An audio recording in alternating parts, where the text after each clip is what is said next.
بسم الله والصلاة والسلام على رسول الله. السلام عليكم ورحمة الله تعالى وبركاته. أخواتي الكريمات، كي دايرين؟ لاباس عليكم؟ كنتمنى إن شاء الله تكونوا بخير وعلى خير، وتكون أحوالكم أحوال طيبة بإذن الله تعالى. قبل ما نبدأ في الوصفة ديال اليوم كالعادة كنجدد الترحاب بكم، وكذلك كنرحب بالأخوات اللي انضموا للقناة مؤخرا. كنتمنى إن شاء الله المحتوى يعجبكم وينال رضاكم. واي وحده كتشوف لا فيديو لاول مره كنقول لك حبيبتي اشتركي، فعلي الجرس باش ان شاء الله غتوصلي بالجديد فضلا وليس امرا. اليوم ان شاء الله باذن الله غنقدم واحد الوصفه من الوصفات الطبيعيه البسيطه جدا بطريقتي المختلفه عن المعتاد، بمكونات بسيطه وفي متناول الجميع. اذا على بركه الله نبداو في التحضير ديال الوصفه ديالنا. كما كتلاحظوا المكون الرئيسي عندنا هو السفرجل، غني عن التعريف، ولكن يعني الغالب كيطيبوه بطريقة غير صحية. كما كتعرفوا الطريقة المعتادة أننا كنقطعوا السفرجل وكنسلقوه وكنعسلوه بالسكر أو العسل، أو المهم هاد الطريقة هذه راها غير صحية يعني. ومن الأحسن السفرجل أنه يتكال هو يعني خضر، وأحسن طريقة كما قال الدكتور محمد الفايد أنه يتطحن مع الماء. يعني يكون الماء نقي، يعني يكون الماء مزيان يتطحن ويتشرب.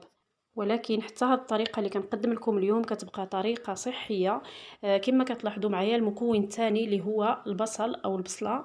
كما كتشوفوا من بعد ما غسلت السفرجل، ها انتم كتلاحظوا هنا غادي نقيه. المهم ضروري خصكم تردوا البال مع التنقية ديالو، لأنه كيكون صلب، يعني كيكون قاصح صعيب شوية التنقية. وممكن انكم تقشروه.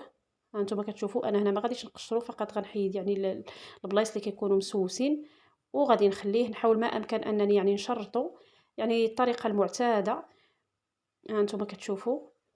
بحر الغواية والتمني عضضت أناملي وقرعت سني بما أسرفت في فعل المعاصي وظلم النفس مني والتجني فيا ربي تجاوز عن ذنوبي فمنك العفو والتقصير مني أنا العبد الفقير إليك ربي فمن لي إن حجبت العفو عني فجد بالصفح واستر لي عيوبي وأكرمني إلهي ولا تهني وخذ بي. كما لاحظتوا معايا من بعد ما نقيت السفرجل وغسلته وكذلك البصله، خديت الانيه ديالي ديال الطين او الطاجين كما كتشوفوا.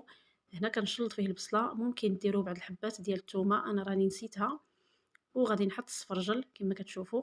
وبالنسبه للعطريه غادي نحتاجوا الملحه، وغادي نحتاجوا الخرقوم والقرفه. يعني هاد الاشياء باش كنطيب غادي ندير بعض الحبات ديال القرنفل، ممكن ديروا الباديان، وغادي ندير شويه ديال الزبيب كيبقى اختياري، ممكن بلاش، وزيت الزيتون كما كتشوفوا في الصوره. على بحر الغواية والتمني عضضت أناملي وقرعت سني بما أسرفت في فعل المعاصي وظلم النفس مني والتجني فيا ربي تجاوز. وفي الاخير ضفت شويه ديال الحلبه، وغطيت الطاجين وحطيته على نار مهيله.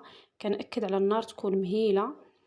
كما كتلاحظوا من بعد ما طاب الطاجين ديالنا هانتوما كتشوفوا كيجي رائع، كينشف تماما من الماء، يعني كيبقى غير السفرجل مع البصله. وبالنسبه للزبيب اللي بغى يدير كميه كثيره ممكن، انا درت كميه قليله فقط.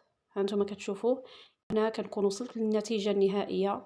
كنتمنى ان شاء الله الوصفه ديال اليوم تعجبكم وتنال رضاكم. وإلا عجبتكم كالعاده ما تنسونيش من لايك والبارطاج كالعاده، ولكم جزيل الشكر. والسلام عليكم ورحمة الله تعالى وبركاته.